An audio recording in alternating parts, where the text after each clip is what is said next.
But I need to bring in my guest. I am joined with the one and only Mark Sleboda. He's a national relations and security analyst. He is easily one of my favorite people to talk to. My man, what's going on today, Mark? How you doing? Jamaro, thanks for having me. It's always an honor and a pleasure to be on the show. No, man, it's always an honor and a pleasure to have you. Mark, before we get started, I have to hit upon the hissy fit that took place at the White House. I want to get your take on it, just to give a quick snippet of it. This was Zelensky and Trump. It took place Friday. I've never seen anything like this, but I definitely want your take on it. And just so the audience would know, Zelensky went to the Oval Office, and it was an F fest, to put it mildly. Here's a clip. And what you're doing is very disrespectful to the country, this country. And what you're doing is... So, Mark, Zelensky, hissy fit? You can laugh. It's funny. You know it's funny. No, I mean, it is. I mean, the exact words I use to describe it on our RT were the enfant terrible, the terrible infant, right? He threw a petulant tantrum. Yes, he did. I've never seen anything like this. He has been created into he has such a sense of entitlement. He is such a spoiled brat, and not just in terms of what he gets, but of how he is used to being treated by Western elites and leaders. And here you have a Western leader, in fact, now the leader of what has been up until now, at least, the Kiev regime's most important and largest patron, right, by far. And that patron has changed its attitude towards him with the new administration completely. And my first reaction upon only seeing the 10-minute clip that I think most people have seen was, wow, this was some kind of tag team between Trump and Vance. This was some kind of ambush, right? I don't think so. No, it's not. That was my first take, right? But if you watch the entire 50 minutes, the 40 minutes of conversation before them, and then so it was clear off the bat, right, that Trump was a little peeved. Annoyed.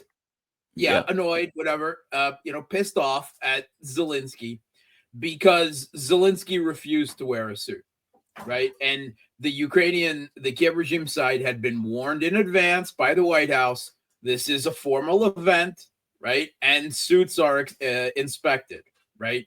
Your neo-fascist Che Guevara chic is just not going to cut it.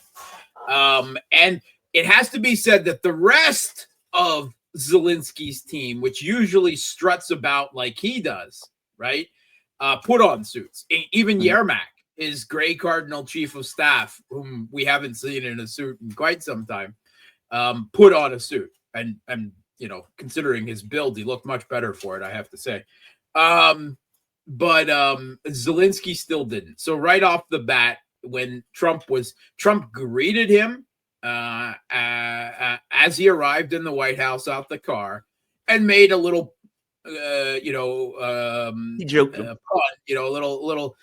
took a little shot at him. Oh, I see you dressed up, because he was wearing all fascist black, right? That's right.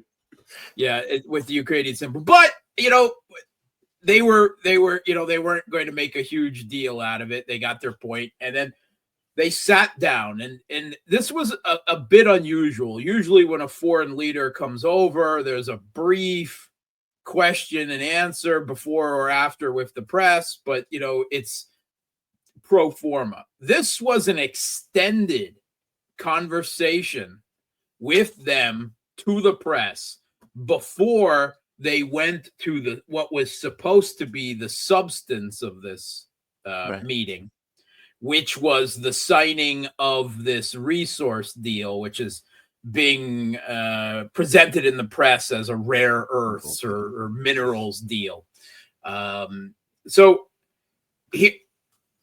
Zelensky had originally refused this deal because it's not very favorable on economic terms. It's not favorable on economic terms at all to the Kiev regime, right? It's 50% of everything. It's economic colonialism, right? Yeah, it's insane.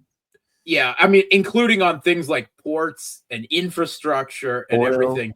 gas. Yeah, but yeah, oil, gas. And here's the thing: is it's being presented as that like Ukraine is some treasure trove of minerals just waiting to be exploited. It'll make anyone rich, and it's not the case, right? I mean, they've got some minerals. Some of them rare earths. Again, first of all, not that rare. Second of all, I mean, there's plenty of them in the United States. There's far more of them in Russia, right? They're around the world. It's just that they're not always easy or profitable or practical to extract, right? In most cases, you have to destructively strip mine huge swaths of lands and filter it, right? Because that's what you have to do to get the rare earth. They're not like big ore chunks of ore, like you might get with normal metals and things like that. So the reason why the rare earths in Ukraine have not been exploited yet to any significant degree is because they will require a huge amount of investment in infrastructure without any necessary guarantee of turning a significant profit off of it, right? And again, you have the fact that 70% of Ukraine's what mineral wealth they do have, right, is already in Russian-controlled territory, as Forbes, pointed out over, we're looking at it like 2 weeks ago now. But so Zelensky initially said no. Then he received a second offer, right, that has slightly different terms, but amounts to the same thing. It establishes a fund, right, and it's no longer guaranteed. It actually might in long term end up being worse because the first one at least tapped out at 500 billion, right, which is what Trump claims that he wants, that Zelensky owes the United States. But the new one didn't even have that. There was no cap. It was just into perpetuity. There was no real concrete legal framework, right, for this deal. This deal was little more than a message of intent, right? It was not a concrete deal. There was very little, there was no legal backing here. There was no details. It was a political gesture for the most part. Now, the Europeans then convinced Zelensky to accept it. And the argument they made was, look, Trump is ready to walk away, right? He doesn't like you. He doesn't like us. He's not interested in this. We need to tie him in. And he's refusing to give Ukraine security guarantees, right? Right. We're not interested in a peace process without already having security guarantees agreed to, which means a commitment not just of U.S. weapons and so forth, but almost certainly U.S. troops, right? And NATO without calling it NATO. And it has to be said that Biden had never made security guarantees to Ukraine either. There was lots of talk about it, but it was never done either. So there's that there. We need some kind of security guarantees to either avert or at least, have this reassurance going into a peace process that if the war restarts, oops, we shelled Ukraine and we shelled Russia and blamed it on the Russians, something like that, then suddenly the U.S. is at war with Russia, right? That's actually the scenario that they want. Exactly. But the U.S. was not willing to offer those. Trump was not willing to offer any type of security guarantees to Ukraine whatsoever. So they said, look, we're going to get you the security guarantees. First, they made the argument that this deal while it doesn't, the U.S. Trump wouldn't explicitly agree to any security guarantees in the deal. In return for this, there's kind of what they're saying are implicit security guarantees. It gives the U.S. an economic investment in Ukraine that they would want to get their money out of the deal.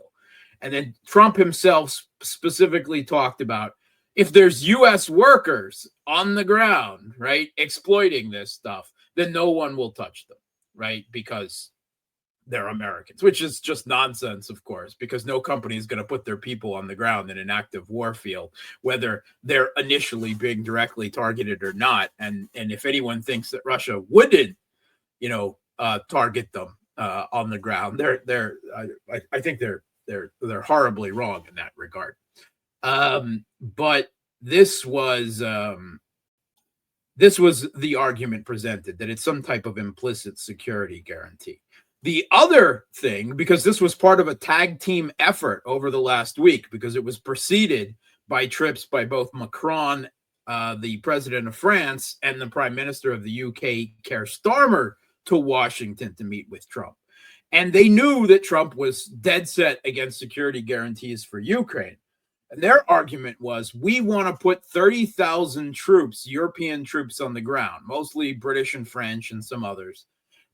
But And they're not calling it now a peacekeeping force. They're using this new woke term to describe it, reassurance force, right? So when there's a ceasefire, we'll put a reassurance force, right? Which is another way of saying human tripwires, right?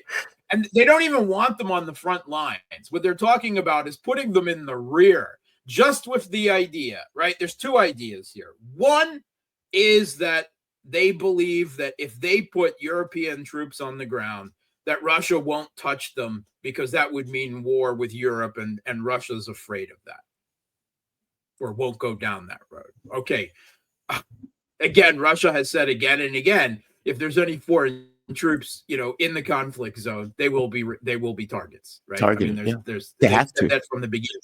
And they've done it repeatedly against, non-official troops that were there assisting the Kiev regime on many, many occasions in this conflict that, that the West is not admitting to, right? Mm-hmm. The second they believe is that if Russia did target them, then they would go crying to the U.S. and that whatever Donald Trump says now, that the public pressure, NATO, everything would be on Trump to then enter on their side, right? He won't. That ultimately, whatever he may say, that he'll be dragged into. Okay, but that's their belief. Third of all, they still have some delusional belief that they actually have capable militaries, despite everything that their own military audits and press have reported about their military. And they're still living in this fantasy land where Russians are fighting with shovels and have no morale.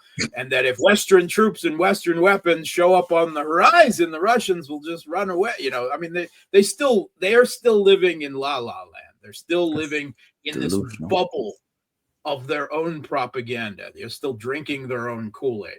Right. So that's the logic there. So what they were going to ask Trump for, you won't give security guarantees for Kiev, right? But will you give security guarantees for us if we put troops on the ground? You said you want us to do the heavy lifting. Well, we'll be the ones to put troops down there. You just provide us with intelligence and logistics and air cover, which would mean a no-fly zone, which would mean engaging the entire Russian Air Force and air defense network over, Ukraine. You just do that, right? And we'll take the rest, right? They're thinking of playing to you. You said you want us to carry the burden of the Ukraine. Well, here we're offering to do it. All we just need is a backstop from you, meaning that all of these security guarantees that all of these European countries have presented to Ukraine, including the UK, most recently with Keir Starmer, right?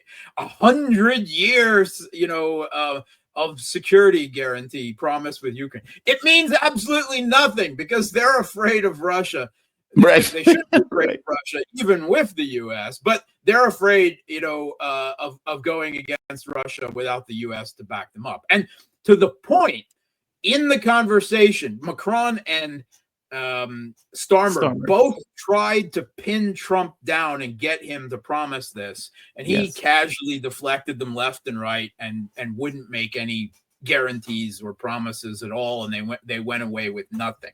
But he asked Keir Starmer dead point blank at one point, "Could you take on the Russians on your own?" And Right here. Keir Starmer, I got that clip, by the way. there was crickets chirping for a minute, and then there was this nervous laugh and a deflection. They laughed at him. I mean, he used right here. I love this, and I'm glad you brought this I up. think the world has ever seen. Whenever necessary, we absolutely backed each other up, and that's at the Could you core of take on Russia by yourselves? Well, The room laughs. Like the entire room just laughs at him. Like they use like British weakness as a joke. It's not just British weakness, right? It's assumed that that question was not just for the UK, but all of Europe together. And I mean, a lot of people aren't paying attention to these things, but the British press has, on one level, of course, it's got its propaganda and its jingoism and everything. At the same time, there are so many assessments of the sorry state of the British military, how they can't even get enough people to meet their recruitment demands, something the U.S. has had problems with up until Trump was elected, by the way, and they suddenly changed their advertising policy away from the woke BS that they've been advertising with, right? And they refused service to transvestites and the like. Now under Trump, suddenly enlistment numbers evidently are sharply up. Yeah. But the UK, and they have all kinds of military. It's not just that. They gave all of their howitzers, they gave all of their artillery pieces to Ukraine already. Same thing with artillery, right? They have less than 2 or 3 days of artillery and shells and ammunition for high intensity war with Russia. 2 or 3 days. France is not in much better shape, again, according to their own military assessments of where they are. All the European countries, even you roll them all together, they're not paper tigers, because even on paper they look like chihuahuas. That's the cold reality, right? Yeah. So that's why they're so desperate. Yeah, we'll put troops on the ground as human tripwires, but we need the U.S. to back them up. So they needed security guarantees for the U.S. for their security guarantees to Ukraine, and that's what they promised. Outrageous. We'll get you. So a combination of tying the U.S. in with these economic interests and with security guarantees for us will effectively give you security guarantees. That was their argument. And all Zelensky had to do was sit there and shut up and sign this stupid deal, right? And even by going through this, all right, Trump initially wanted this as something that would be signed at the ministerial level, right? That's why he sent his Secretary of Treasury just over a week earlier to Kiev, and he got screamed at by Zelensky, right? They did not want a face-to-face meeting. They were already peeved at Zelensky over wrangling over this deal and everything. And they were against this. In fact, as late as during the week, Macron evidently pushed, be careful what you wish for, people, pushed for Trump to go ahead and meet with Zelensky. And the reason why Zelensky wants this is because if Zelensky is seen as stymieing this, whether that again has any legal or thing, that is Trump accepting him as the president of Ukraine. That's legitimization, right? That's interesting. You're right. I guess on some level, yeah. Yeah, that all the talk about elections and everything would go away probably, if not be incredibly more muted. How can you say that the guy's not legitimate after he just agreed to sign away half of his country's wealth deal, right? That's so right. wrong. So that was a big motivation for Ukraine as well. So they went ahead with this. And, they sat down there, and Zelensky is, for the most part, being quiet, answering questions when asked. J.D. Vance is sitting there quietly as well. And what exchange there is between Trump and Zelensky. And it was mostly amicable for the 40 minutes, right? That's why they don't show you those 40 minutes, because they're fairly unremarkable. And then Trump said, we'll take one more question and then we'll go and we'll sign this thing and have lunch and we'll do a press briefing and it'll all be over, right? There was a question about Trump's, a question from a Polish journalist about the way that he is engaging with Putin. And Trump started talking back how,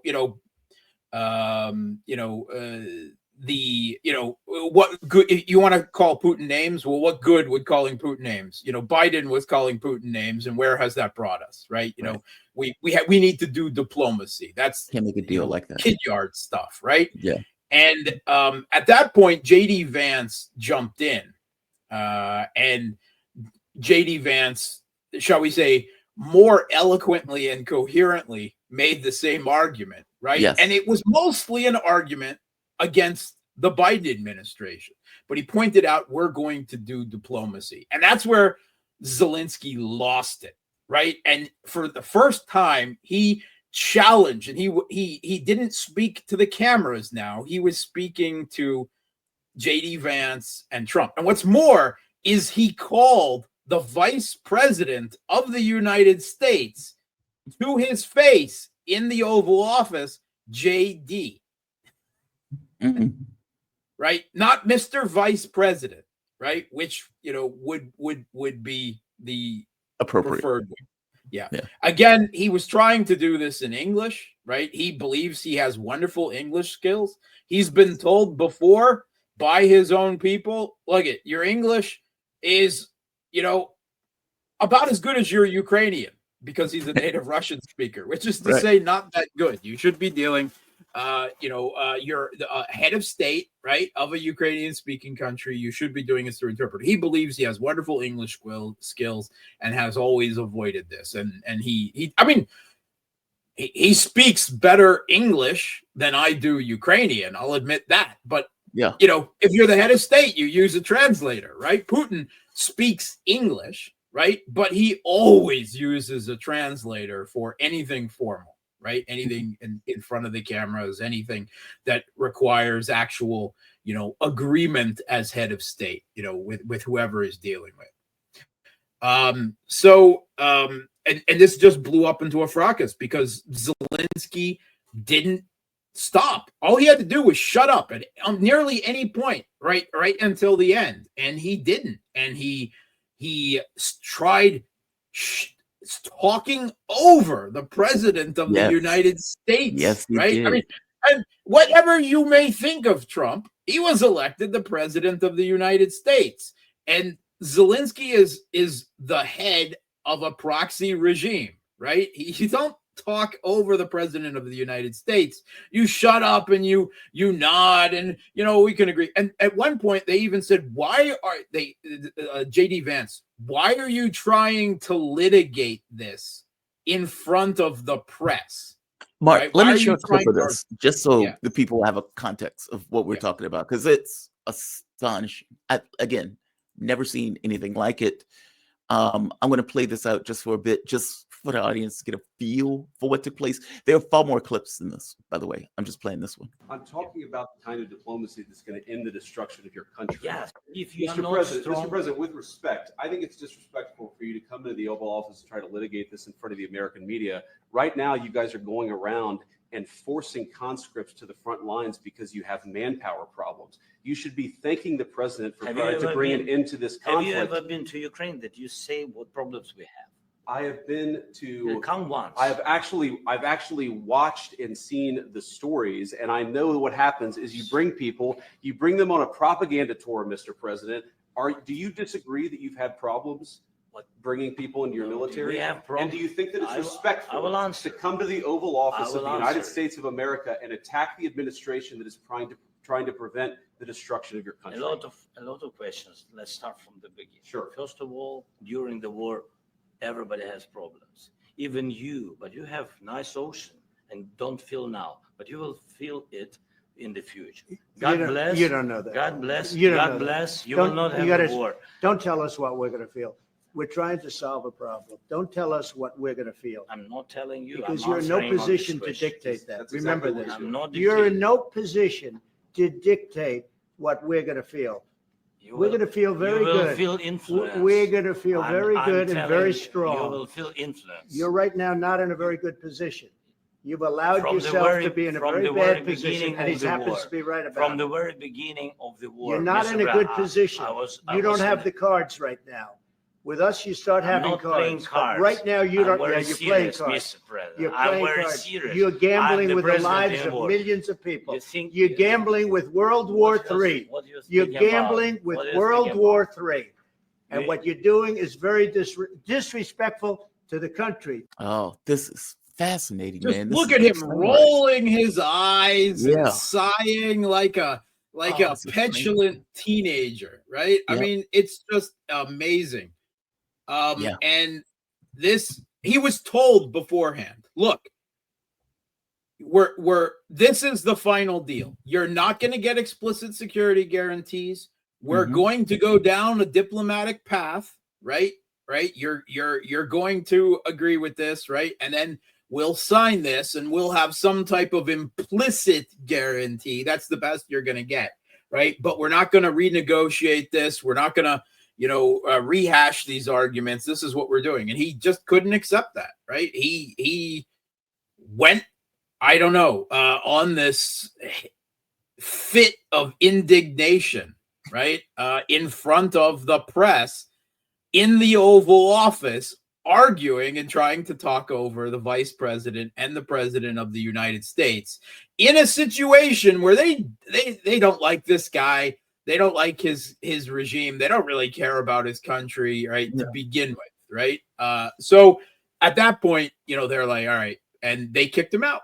They kicked him out, and now they're talking today. The New York Times is reporting that Trump is meeting and is considering stopping all military aid, all intelligence, everything else to the Kiev regime, right? Which will put them in a very bad situation.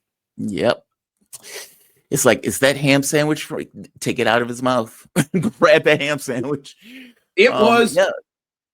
Look at he when he blew up at the question of diplomacy, right? Vance mentioned diplomacy. He's like, what kind of diplomacy? That's what kicked it off. He doesn't even want a diplomatic process, right? And Trump even pointed it out. He was like, this is what I have to work with.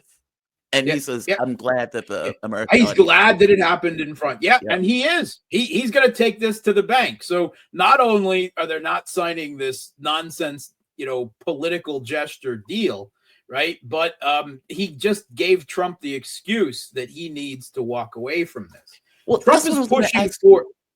you. Yeah. No, please finish. Trump is pushing for a ceasefire, right? Right. He believes that a ceasefire will kick it off. Certainly, the Kiev regime desperately needs a ceasefire, right? It needs, because that time, that's why Russia won't agree to a ceasefire. We've been down this road before, right? With the Minsk, both rounds of the Minsk Accords, with the Istanbul communique when we pulled back from Kiev and everything else.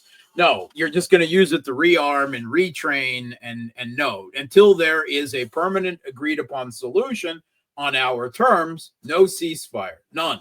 And all the West keeps talking is about a ceasefire, and we'll put Right. troops on the ground on the ceasefire.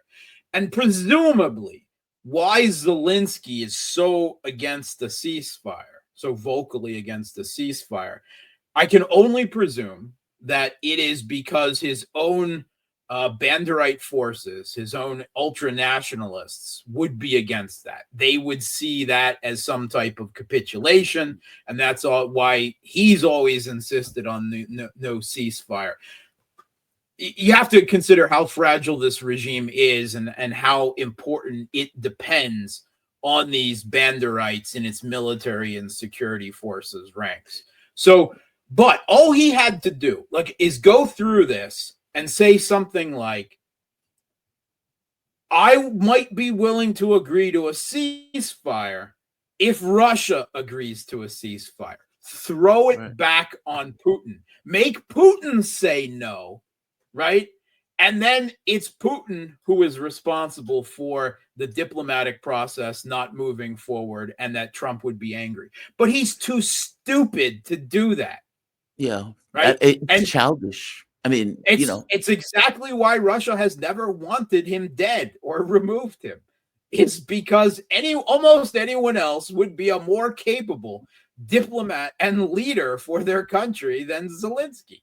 where does this leave Zelensky and Ukraine now? I mean, And- it was something that Trump said in the meeting effectively, I empowered you to be a tough guy by effectively giving you money and aid and everything else, which Yeah. hints at this idea of, okay, if I empowered you to be a tough guy, I need you to not be that tough guy with my empowerment. Basically, figure this out on your own.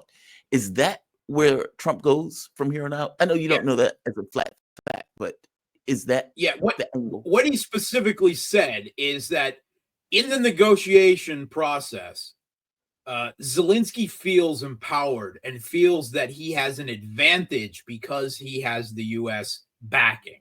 But Trump Right. is saying he doesn't actually have an advantage. Without what he's not saying is because the U.S. itself isn't in an advantageous process, and he's admitted that Putin holds all the cards, that Russia Mhm. has all the advantages on the battlefield in this situation, right, and everything. He has been pushing for Zelensky to go ahead with this, and because he's refusing so much. Trump made the argument after this, fracas in the White House, that, well, maybe I should pull all my support from you and show you what kind of real diplomatic position you're in. Right. And immediately Zelensky, first of all, he canceled a speech at the Hudson Institute that he was supposed to do, right? I don't know whether the Hudson Institute canceled it or he did, but it was canceled. He did go on Fox News, right, where he, in an interview, refused to apologize to the Mhm. president of the United States. Evidently, Macron and Keir Starmer were immediately working the phones, trying to get him back into the White House, just let him sign the deal. Just let him sign the deal. He's so sorry. He's so sorry. Right. And then he said, I'm not sorry. I'm not apologizing on air. Right. And there was a point during right when the argument actually started with JD Vance, where JD Vance started making the argument more forcefully. And if you listen closely, you will hear a brief something comes out of Zelensky's mouth. He mutters under his breath. Did he say it? Yeah, he did. He did. All right, every Russian speaker knows what he said, right? They call him a bitch. He called JD Vance. He called the vice president of the United States. Right? He used Russian mot. And you have, first of all, understand, in English, there's like 7 swear words, and you use them in every Hollywood movie and everything. In Russian, mot is much more powerful, right? It's much more negative. And there's a lot more of it. There's entire dictionaries of Russian mot. Swearing in Russian is an art form. And I must say that my wife doesn't let me learn mot, right? She refuses to let me learn mot, right? It means a lot more, right? It's a lot more offensive. And he muttered under his breath, "Suko bля," which is like saying, all right, so the YouTube audience here, right? We can't push the YouTube censors too far, but he called him a female dog that was engaged in crass fornication. Oh, gee. Jeez. Right? How do you call the VP a bitch? Yeah. That's astonishing. I mean, again, stronger than that, right? In front of his face. I know, but I'm just going with the world's press. PC version. Right? Yeah. So, I mean, again, the man is such a terrible diplomat, a leader for his country engaging in other countries. But he went home, that he went back to the UK, and he was greeted in Europe as if he was a conquering hero. He was Yep. practically Caesar given triumphs on the street. Every European leader, be brave, be fearless, right? They're all tweeting at him, we're with you, blah, blah, blah, right? The entire leadership of Europe, minus Orban and Fitzo, of course, right, are lining up with Zelensky against the president of the United States. Can you imagine them in the Kremlin? Could you imagine them, right? I mean, they just must have been rolling on the floor laughing. This plays into Russia's hands so well, right? I mean, not only is Kiev likely to lose U.S. support out of this, right? But the damage done to the transatlantic relationship and potentially to NATO, I'm not saying that NATO is going to fall apart, right? Within the next few weeks or even the next few years, but the damage done to this already is huge. Yeah. It's huge. And now the Europeans are meeting again, and over the weekend, they have moved forward, and Keir Starmer is with his paltry British forces and dreams of Britain being a great power. He has taking the lead, and he has declared a coalition of the willing. Right here. Right? This right here. Here he is. Yep. First, we will keep the military aid flowing and keep increasing the economic pressure on Russia to strengthen Ukraine now. Second, we agreed that any lasting peace must ensure Ukraine's sovereignty and security, and Ukraine must be at the table. Third, in the event of a peace deal, we will keep boosting Ukraine's own defensive capabilities to deter any future invasion. This is so silly. Like, Right. they So, have no first power of all, to do Ukraine anything. has no sovereignty, right? They haven't had any sovereignty since 2014, since the government was overthrown in a Westpac putsch, right? Mhm. Second of all, they're saying de facto NATO. That's exactly. what they're saying right there, right? Exactly. This is one of Russia's key demands, right? Even if no official NATO, we're going to keep. And von der Leyen called for, the porcupine strategy. We'll pack them so full of steel, blah blah blah, so full of weapons. And I'm like, you and what army? Because all the they haven't been European able to do reports, it currently the with all of CEO of the primary German military industrial complex conglomerate, Rheinmetall, said just over a week ago that European military stocks are empty, right? Yep. And he was doing that in explaining why the Europeans weren't being invited to the discussions, right? And were at the little kids table with Ukraine, even though Trump and Putin actually, have not talked at all about Ukraine. The negotiations in Riyadh were just about diplomatic bilateral relations between the U.S. They haven't really discussed Ukraine yet. They haven't even begun, right? So, but regardless of that, the CEO of Rheinmetall said, we have no hard power because we have no military power, and that gives us no political power. That's why we're the little kids at the table. We're not These a great goofballs are talking to themselves, and they keep talking to them. Like,